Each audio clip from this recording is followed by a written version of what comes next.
Aujourd'hui, nous allons parler d'un sujet qui nous a tous pesé à un moment donné, qui est de lâcher quelqu'un, de pouvoir partir de quelque part, ou de laisser partir une situation ou une personne. Nous avons tous vécu une relation ratée à un moment ou à un autre, n'est-ce pas? Et lorsque cela se produit, nous faisons face à un processus très compliqué que nous devons traverser. Ce processus est celui de laisser aller et de se détacher.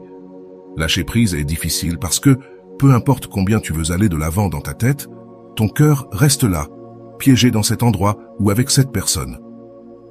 Laisser aller ne se fait jamais du jour au lendemain. Ce n'est pas de la magie. Ce n'est pas un processus linéaire non plus. Il y aura des jours où ça ne te fera pas mal. Mais il y en aura d'autres où simplement écouter une chanson qui te rappelle cette personne ou passer devant le restaurant où vous alliez va te submerger d'émotions et peut te faire tomber en chute libre. Et je te dis quelque chose, c'est bien. Ressentir ça ne signifie pas que tu es brisé ou que tu es faible, cela signifie que tu es un être humain. Tu ne peux pas oublier rapidement quelqu'un, car cette personne a été responsable de certains de tes souvenirs et moments les plus heureux.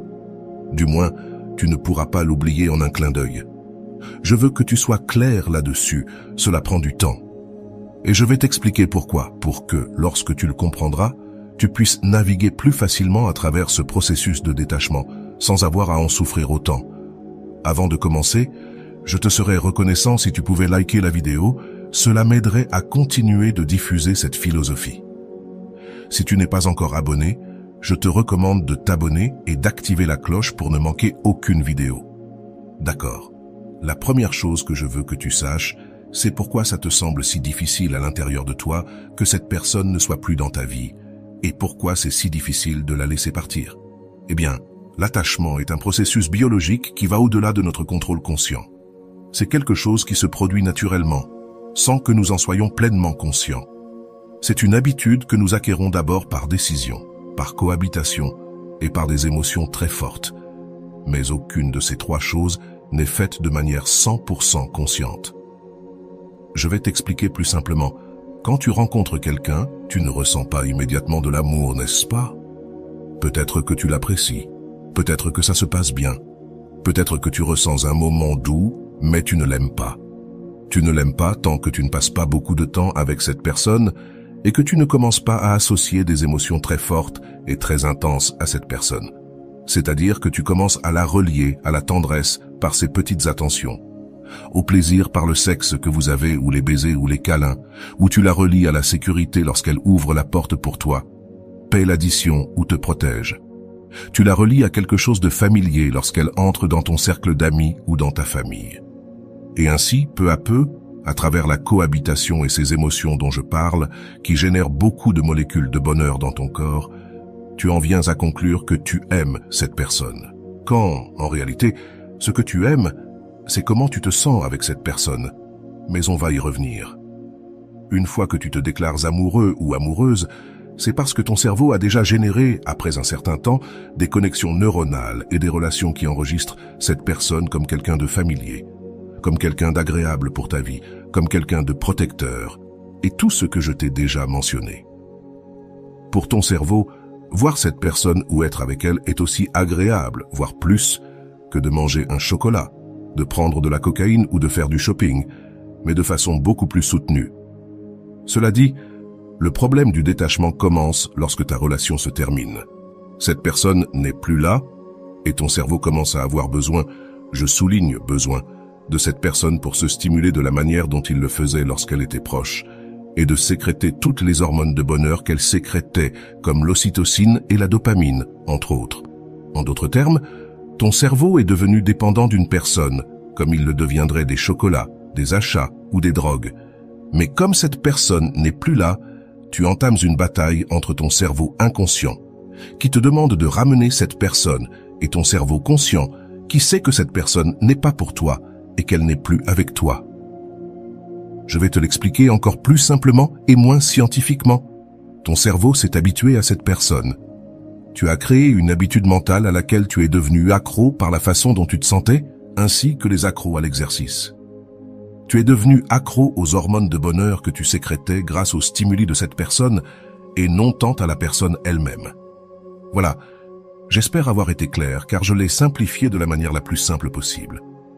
Et maintenant que tu sais cela, qui est un sujet biologique, je vais te dire les 4 lois du détachement pour que tu les appliques et vives beaucoup plus heureux, car tu seras émotionnellement libre. Tu ne t'accrocheras plus à rien ni à personne et tu ne dépendras de rien ni de personne pour être heureux. Tu ne seras plus addict à personne, seulement à toi, sans que cela signifie, bien sûr, qu'il soit impossible d'être en couple. Mais quand tu le seras, tu seras dans une relation plus saine. Ces lois que je vais te dire sont un grand cadeau que je veux te donner, car seules les personnes avec une conscience élevée les connaissent. Et aujourd'hui, avec le simple fait de les comprendre, tu vas vivre bien mieux. Avant de te les mentionner, je veux te donner un peu plus de contexte. Dans le cadre du développement personnel et de la spiritualité, le terme détachement est la clé pour atteindre le bonheur. Vivre avec détachement signifie cesser de nécessiter ou de dépendre, ou de vivre dans la peur de perdre ce à quoi nous nous accrochons excessivement. Cela signifie essentiellement savoir aimer, apprécier ou s'engager avec des lieux, des personnes ou des choses d'un point de vue plus équilibré et plus sain, en nous libérant de ces excès qui nous enchaînent et nous enferment dans ces lieux, ces choses ou ces personnes. Pratiquer le détachement nous permet d'être plus libres, plus légers, moins accrochés à ce que nous avons, ou même à ce qu'il nous manque. Vivre en pratiquant le détachement ne signifie pas vivre dans l'indifférence, en nous fichant de tout, mais cela se réfère à vivre sans avoir besoin de manière compulsive ou malade de quoi ou de qui que ce soit. Mais bon, pour que tu puisses vivre ainsi, plus libre, plus léger et sans t'accrocher à rien ni à personne, et pour que tu puisses laisser partir tout ce poids sur tes épaules, il est très important que tu mettes en pratique ces 4 lois simples du détachement. Première loi du détachement, tu es responsable de toi-même. La première loi du détachement se réfère au principe fondamental du développement personnel, qui est la responsabilité. Pensons un peu à cela. La réalité est que personne ne va retirer pour nous chaque petit obstacle qui se présente sur notre chemin. Personne ne va sauter les obstacles pour nous, et encore moins, personne ne va respirer à notre place, ni se proposer comme volontaire pour porter nos peines ou nos douleurs. Chacun de nous est responsable de sa propre existence et de son propre bonheur. Cela signifie que nous devons nous détacher des opinions des autres, ou du besoin d'être validés, ou d'attendre l'approbation des autres pour aller de l'avant avec nos décisions, nos rêves, nos projets ou notre vie en général.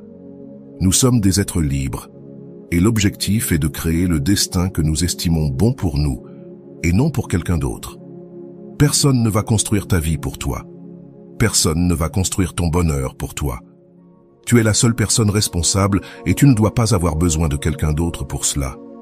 Le mot « avoir besoin » implique que, sans cette chose, ce lieu ou cette personne, tu ne pourrais pas être heureux, que tout ton être dépend de cet objet d'attachement et que ta vie n'aurait plus de sens si quelque chose ou quelqu'un n'existait pas.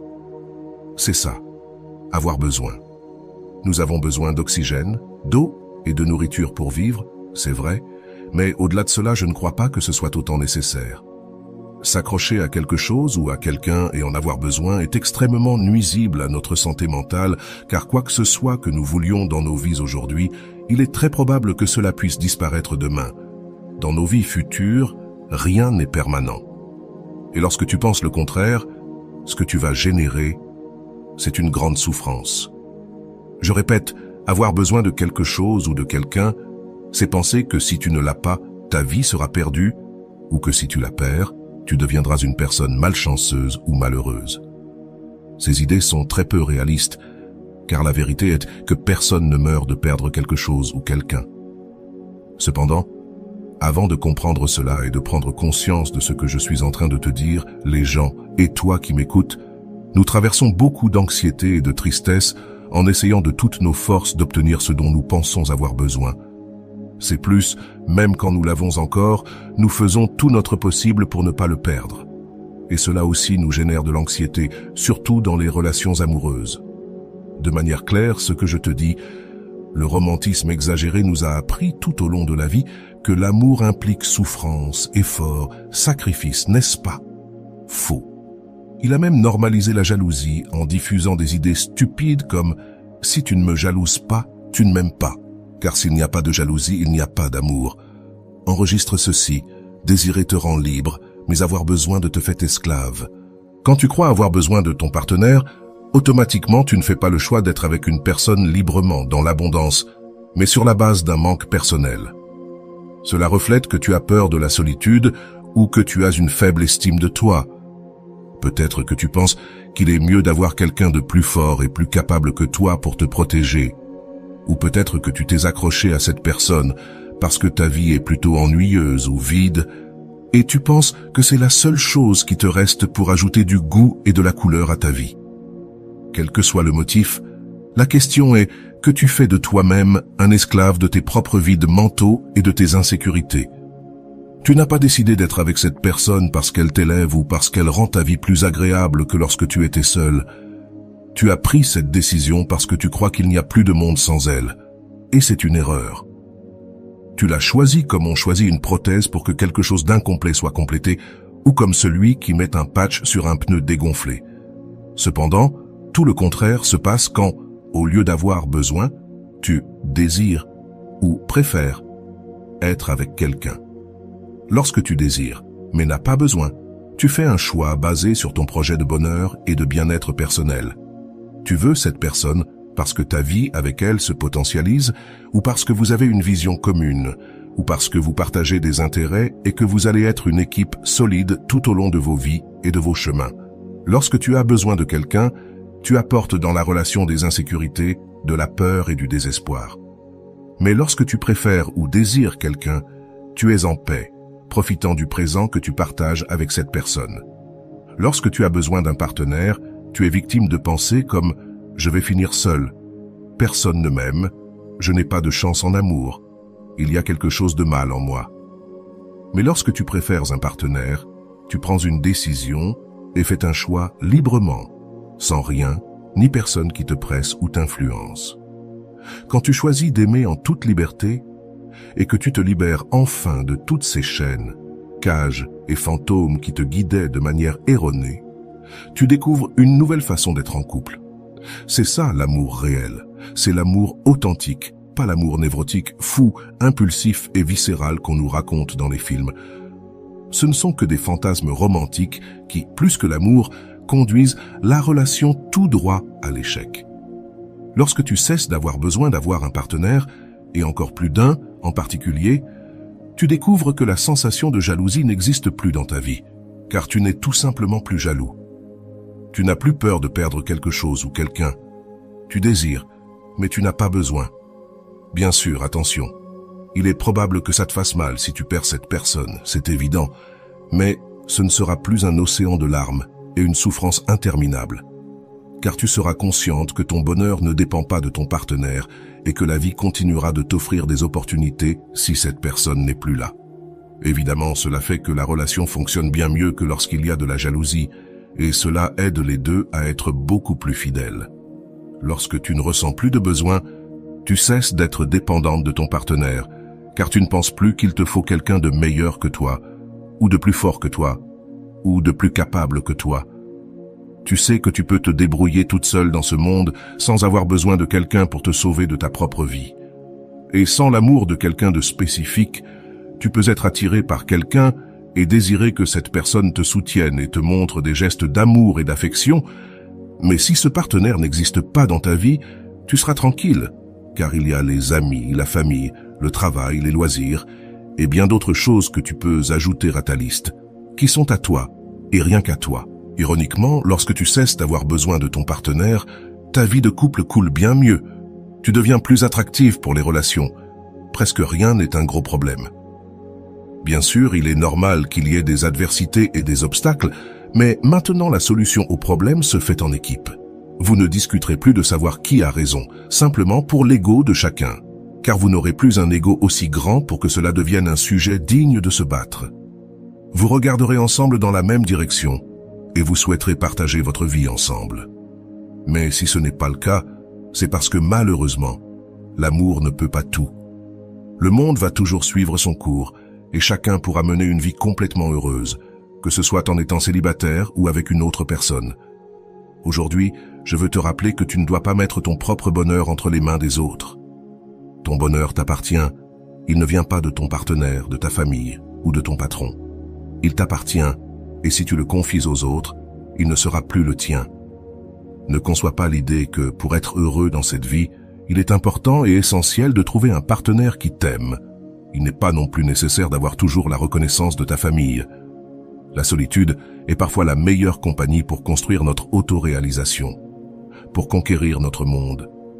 Si le thermomètre de ta satisfaction et de ton bonheur repose sur ce que les autres te disent ou t'apportent, tu ne vas obtenir que déception et souffrance, car il est rare que tu parviennes à satisfaire toutes tes attentes ou tes besoins.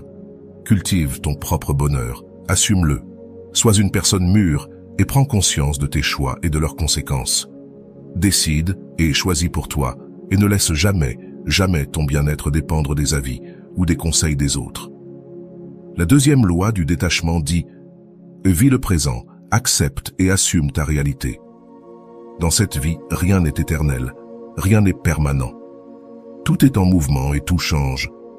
Malheureusement, les gens commettent l'erreur d'être presque toujours centrés sur tout ce qui s'est passé dans le passé et qui, d'une manière ou d'une autre, devient aujourd'hui un lourd fardeau, une charge qui affecte notre présent. Bien souvent, nous sommes tellement attachés à tous ces événements passés que nous oublions ce qui est le plus important, vivre et profiter de notre moment présent. Nous mettons toute notre attention et toute notre énergie sur ces choses qui nous ont frappés, nous ont blessés, nous ont frustrés et nous les transformons en encre qui nous retiennent ou en cage pour notre cœur et notre âme, et cela nous empêche d'avancer. C'est pourquoi, en deuxième étape du détachement, il est nécessaire de rassembler la force et la concentration nécessaires pour regarder vers le présent et nous permettre de guérir nos blessures. Il faut cultiver l'acceptation, voir la réalité et ne pas nous résister tant face à certaines évidences. Parfois, nous n'avons pas d'autre choix que de pardonner aux autres et de nous pardonner à nous-mêmes, car c'est ainsi que nous nous sentirons libérés, légers, prêts à profiter avec tous nos sens de l'ici et maintenant, ce présent où tu as ta véritable opportunité d'être heureux et de profiter de la seule vie que tu es et que tu auras. C'est clair. La troisième loi du détachement dit « Protège ta liberté et permette aux autres d'être libres aussi ». La liberté est la manière la plus complète, intégrée et saine de profiter de la vie. Et avec cela, je ne veux pas dire qu'il faut couper tous les liens avec les autres ou mettre des barrières pour devenir une personne ermite, émotionnellement froide ou super indépendante qui n'a besoin de personne. Bien au contraire, je parle d'aimer de façon plus authentique et respectueuse. Je parle de savoir donner et recevoir, mais sans pression, sans besoin, sans anxiété ou cette peur d'être abandonné. Je parle d'être un partenaire ou une famille, mais sans cesser d'être une personne. Comme je te l'ai dit précédemment, tu ne peux pas partager ton verre d'eau si ton verre est vide. Il faut d'abord remplir ton verre, et la meilleure manière de le faire est d'être libre, même en étant en couple. Sois libre, construis ta vie, poursuis tes rêves, tes passions, ton bonheur, et partage-le avec quelqu'un d'autre sans que cela signifie que cette personne te coupe les ailes, ou que tu veuilles lui couper les siennes. Une autre chose que je veux que tu comprennes, c'est qu'aucun de nous n'a l'obligation d'être le héros de quelqu'un d'autre. Une relation saine ne cherche pas à sauver l'autre pour guérir ses traumatismes, sa solitude ou ses fractures causées par le passé. Ce genre de relation apporte uniquement la souffrance dans nos vies. Les attachements excessifs ne sont jamais sains. Pensons par exemple aux parents super obsessionnels et surprotecteurs qui en font trop dans la protection de leurs enfants, qui les empêchent de mûrir, d'évoluer et d'avancer en toute sécurité pour explorer le monde. Le besoin de se détacher est vital.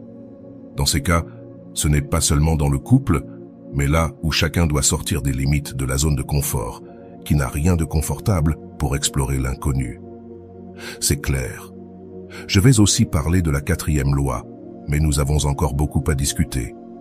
La quatrième loi du détachement dit « Accepte que les pertes vont se produire tôt ou tard ».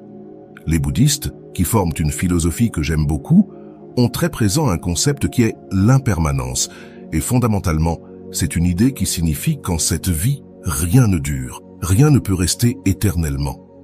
Les relations, les biens matériels, notre propre vie changent, mûrissent et se terminent très souvent. Il faut donc accepter l'idée du changement, de l'absence et même de la perte comme une loi de la vie. Et nous ne pouvons pas y échapper ni la combattre. Certaines personnes s'en iront pour toujours. Nos enfants vont grandir. Nos amis, éventuellement, ne seront peut-être plus nos amis. Et certains amours vont s'éloigner de nous. Mais sans aucun doute, d'autres choses arriveront. Plus d'amis, plus de personnes. Car la vie est un changement et un mouvement. Et quand tu le comprendras, tu auras fait un grand pas dans ton processus de maîtrise du détachement. Si tu veux commencer à pratiquer les 4 lois du détachement, la première chose que je te recommande de faire est d'identifier les choses, lieux ou personnes qui te génèrent des émotions d'attachement. Ensuite, demande-toi quel rôle ils ont joué dans ta vie. Garde cela toujours à l'esprit, mais après, remercie-les pour ce qu'ils ont fait pour toi. Lâche-les et laisse-les partir. Il est très important que tu apprennes à lâcher prise, car c'est en lâchant prise que tu peux te permettre de recevoir. Car en ayant les mains occupées à tenir le passé, tu n'as pas les mains libres pour saisir ton présent et ton avenir. Parfois, lâcher prise n'est pas nécessairement un sacrifice ou un adieu. C'est plutôt un merci. C'est remercier pour tout ce que tu as appris. C'est laisser partir ce qui ne peut plus être maintenu par lui-même, pour rester plus libre, évoluer et recevoir ainsi tout ce qui doit arriver dans ta vie. Et je sais que personne ne t'a préparé à l'école ou dans la vie à ce que cela signifie d'accepter qu'une personne que tu aimes ne fasse plus partie de ta vie. Peut-être que tu es ici aujourd'hui parce que, pour une raison ou une autre, je ne sais pas, tu ressens de la douleur parce que ta relation est terminée et tu traverses un énorme choc de te retrouver seul soudainement et tu ne sais pas ce qui va t'arriver, tu ressens beaucoup d'incertitude. Eh bien, je vais te dire que si tu viens de sortir d'une relation, il est très courant que tu vives 3 étapes et il est important que tu les aies bien présentes parce que, peut-être aujourd'hui tu n'es pas en couple, mais tu pourrais éventuellement terminer une relation ou vivre une perte ou quelque chose. Ces 3 étapes sont très importantes à comprendre, car si tu sais ce que c'est, tu pourras être conscient de ce que tu ressens et de ce que tu dois traverser pour guérir. La première étape est la douleur, et je vais être honnête avec toi. Dans les premières semaines après une rupture ou une perte, cette personne qui n'est plus là sera partout. Tu vas la retrouver dans tout ce que tu fais. Tout le monde te le rappellera. Même les chansons que tu écoutes, ou les films que tu vois, les endroits où tu allais boire un café, ou le petit déjeuner que tu t'étais préparé, ou la robe que tu mets toujours et que cette personne aimait, et toutes ces petites choses que personne d'autre ne savait, mais que cette personne savait. Cela va te faire mal. Quand cela se produit, ne nie pas tes émotions. Ressens tout, vis-le, connecte-toi à tes émotions. Écoute-toi, câline-toi, crie en privé si tu veux, pleure avec quelqu'un. Fais ce que tu dois faire pour laisser tes émotions couler chaque fois que tu en as besoin. Laisse tout passer à travers toi, et fais-le aussi souvent que nécessaire. Parle à tes meilleurs amis, parle à ta maman pour la 100e fois, mais ne cherche pas à le cacher. Admets et accepte ce poids et cette douleur que tu ressens, car les accepter te donne l'opportunité de reconnaître ce que tu as et de le changer.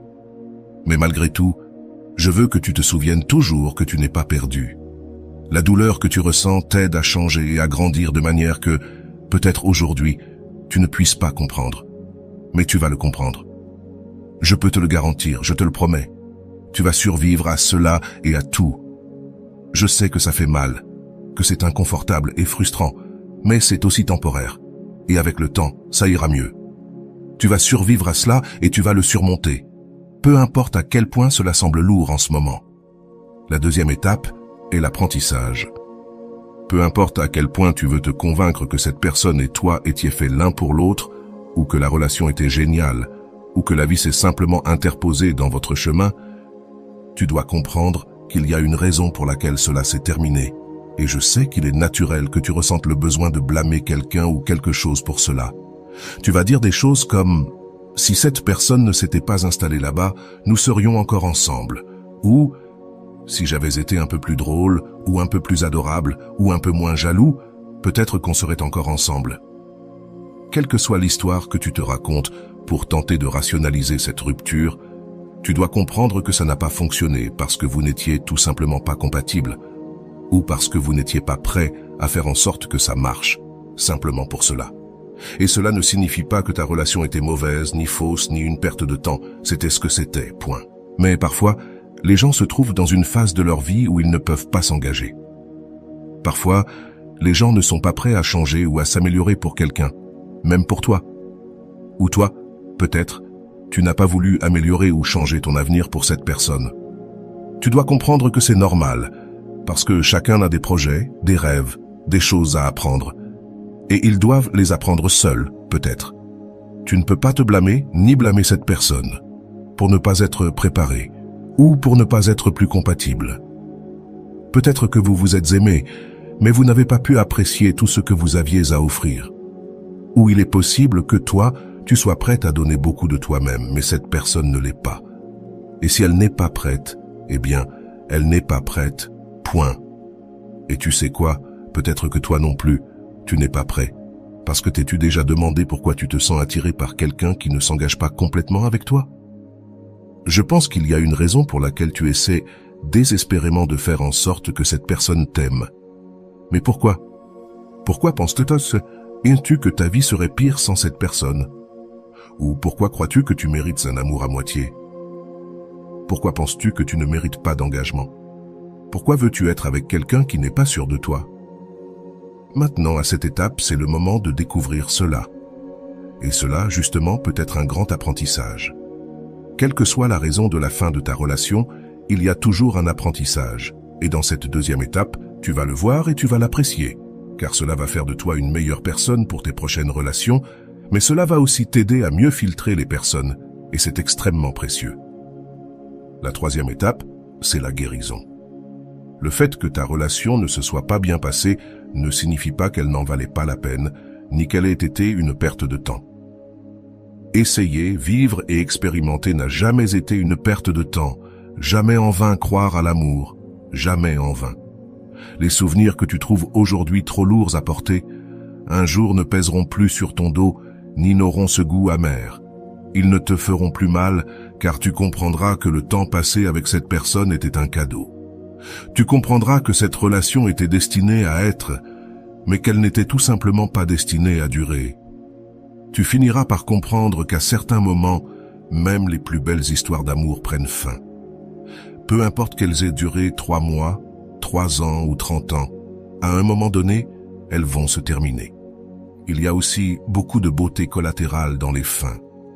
Quand une relation prend fin, les deux personnes retournent dans le monde du célibat, sachant qu'elles ont été aimées, qu'elles ont vécu des moments incroyables, qu'elles ont ressenti profondément, qu'elles ont pris des risques et qu'elles ont gagné durant le processus. Et il est possible que cette personne ne fasse plus partie de ton présent, mais elle t'a offert des moments et des souvenirs inoubliables pour toute ta vie. Donc, à mesure que tu avances et que tu recomposes les pièces, je te promets que tu vas mieux comprendre qui tu es, ce que tu valorises, ce que tu mérites, ce que tu tolères, et ce à quoi tu ne peux pas te compromettre dans une relation. Tu te rendras compte qu'au final, tu as gagné bien plus que ce que tu crois avoir perdu. Actuellement, tu traverses une rupture amoureuse, et cela te coûte beaucoup de travail pour parvenir à t'en détacher. Tu as peur de retomber amoureux parce que tu ne veux pas qu'on te fasse à nouveau du mal. Tu crois que trouver un partenaire comme celui que tu rêves est impossible. Tu as trop souffert de déceptions amoureuses, et tu sens que l'amour n'est pas fait pour toi. Eh bien, laisse-moi te dire qu'il y a longtemps, j'étais dans la même situation que toi. J'ai traversé une rupture amoureuse qui m'a énormément affecté.